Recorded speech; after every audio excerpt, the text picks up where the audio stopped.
ಎಲ್ಲರಿಗೂ ನಮಸ್ಕಾರ. Welcome to wishful ಅಡುಗೆ ಮನೆ.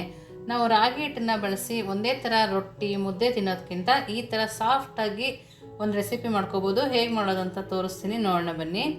ನಾನು ಮೊದಲಿಗೆ ಒಂದು ಪಾತ್ರೆ ತೊಗೊಂಡಿದ್ದೀನಿ. 1 ಕಪ್ ಆಗುವಷ್ಟು ಗೋಧಿ ಹಿಟ್ಟು, 1 ಕಪ್ ಆಗುವಷ್ಟು ರಾಗಿ ಹಿಟ್ಟು ಹಾಕಿ ಸ್ವಲ್ಪ ಉಪ್ಪು ಹಾಕಿ ಹಾಲಲ್ಲಿ ಕಲಿಸ್ಕೊಳ್ತಾ ಇದ್ದೀನಿ.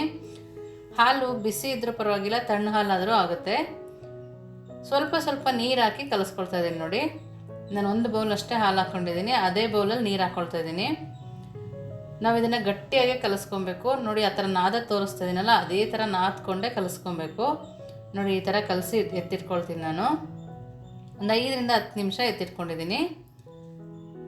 ನೋಡಿ, ಮತ್ತೆ ನಾದ್ಕೊಬೇಕು. ಇಷ್ಟು ಸಾಫ್ಟಾಗಿರುತ್ತೆ. ಮತ್ತೆ ನಾದಿ ತಕ್ಕೊಳ್ತಾ ಇದ್ದೀನಿ. ಒಂದೊಂದು ಉಂಡೆಗಳನ್ನಾಗಿ ಮಾಡ್ಕೊಳ್ತಾ ಇದ್ದೀನಿ. ನೋಡಿ ಎಷ್ಟು ಚೆನ್ನಾಗಿ ಬರ್ತಾ ಇದೆ.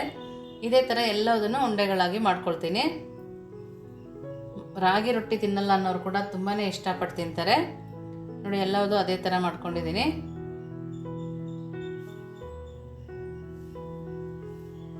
ಸ್ವಲ್ಪ ಹಿಟ್ಟು ಹಾಕೊಂಡು ಲಟ್ಟಿಸ್ಕೊಳ್ತಾ ಇದ್ದೀನಿ. ನಾವು ಇದನ್ನು ಎಣ್ಣೆಲಿ ಲಟ್ಟಿಸ್ಕೊಂಡ್ರೆ ಪೂರಿ ಊದೋದಿಲ್ಲ.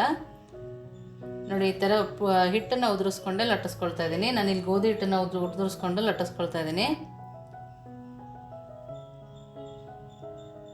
ನೋಡಿ, ಇನ್ನೊಂದನ್ನು ಕೂಡ ತೋರಿಸ್ತಾ ಇದ್ದೀನಿ. ಅದೇ ಥರ ಲೈಟ್ ಕೈಯಿಂದನೇ ನಾವು ಹರ್ಕೊಬೇಕು. ನೋಡಿ, ರೌಂಡಕ್ಕೆ ಬೇಕು ಅಂದರೆ ಒಂದು ಬಾಕ್ಸ್ ಸಹಾಯದಿಂದ ಕಟ್ ಮಾಡ್ಕೊಳ್ತಾ ಇದ್ದೀನಿ. ಈ ಥರ ಪ್ಲೇಟ್ ಇಟ್ಕೊಂಡು ಕೂಡ ಮಾಡ್ಕೋಬೋದು. ನೋಡಿ, ಎಷ್ಟು ಚೆನ್ನಾಗಿ ಬರ್ತಾ ಇದೆ. ಹೊಸ್ದಾಗಿ ಕಲಿಯೋರು ಕೂಡ ಈ ಥರ ಮಾಡ್ಕೊಬೋದು, ತುಂಬಾ ಚೆನ್ನಾಗಿ ಬರುತ್ತೆ. ನಾನು ಎಲ್ಲದನ್ನು ಕೂಡ ಅದೇ ಥರ ಮಾಡಿಕೊಂಡು ಎತ್ತಿಟ್ಕೊಳ್ತೀನಿ.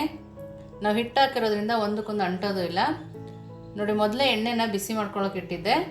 ಹೈ ಫ್ಲೇಮಲ್ಲೇ ಬಿಸಿ ಮಾಡ್ಕೊಂಡು ಹೈ ಫ್ಲೇಮಲ್ಲೇ ಹಾಕ್ಕೊಳ್ತಾ ಇದ್ದೀನಿ. ನೋಡಿ, ರಾಗಿ ಚಪಾತಿ ಥರ ಮಾಡ್ಕೊಂಡಿದ್ವಲ್ಲ, ಅದು ಬಿಟ್ಕೊಳ್ತಾ ಇದ್ದೀನಿ ಇವಾಗ. ನೋಡಿ, ಎಷ್ಟು ಚೆನ್ನಾಗಿ ಊದುತ್ತೆ.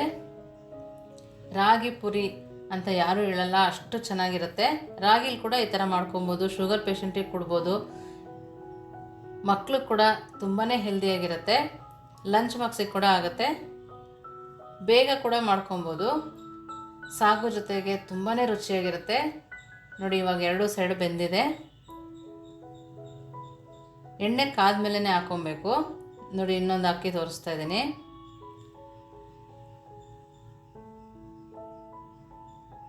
ಎಲ್ಲ ಪೂರಿಗಳು ಅದೇ ಥರ ಉಬ್ಬಿ ಬರುತ್ತೆ. ತುಂಬಾ ಚೆನ್ನಾಗಿರುತ್ತೆ. ಬಿಸಿ ಬಿಸಿನಲ್ಲಿ ತಿಂದರೆ ಕೂಡ ತುಂಬ ರುಚಿಯಾಗಿರುತ್ತೆ. ನೋಡಿ, 2 ಸೈಡ್ ಬೇಯಿಸ್ಕೊಂಡಿದ್ದೀನಿ. ನೋಡಿ, ಎಷ್ಟು ಚೆನ್ನಾಗಿದೆ ಅಂತ. ನೋಡಿ, ಎಷ್ಟು ಸಾಫ್ಟಾಗಿದೆ. ನೀವೇ ನೋಡ್ತಾ ಇದ್ದೀರಲ್ಲ, ಒಳಗಡೆ ಕೂಡ ತುಂಬ ಸಾಫ್ಟಾಗಿರುತ್ತೆ. ಈರುಳ್ಳಿ ಗ್ರೇವಿ ಜೊತೆಗೆ ತುಂಬಾ ರುಚಿಯಾಗಿರುತ್ತೆ. ನೀವು ಒಂದ್ಸರಿ ಮಾಡಿ ಹೇಗಿತ್ತು ಅಂತ ವಿಶ್ಫುಲ್ ಅಡುಗೆ ಮನೆಗೆ ಕಮೆಂಟ್ ಮಾಡಿ, ಲೈಕ್ ಮಾಡಿ, ಶೇರ್ ಮಾಡಿ, ಸಬ್ಸ್ಕ್ರೈಬ್ ಮಾಡಿ. Thank you.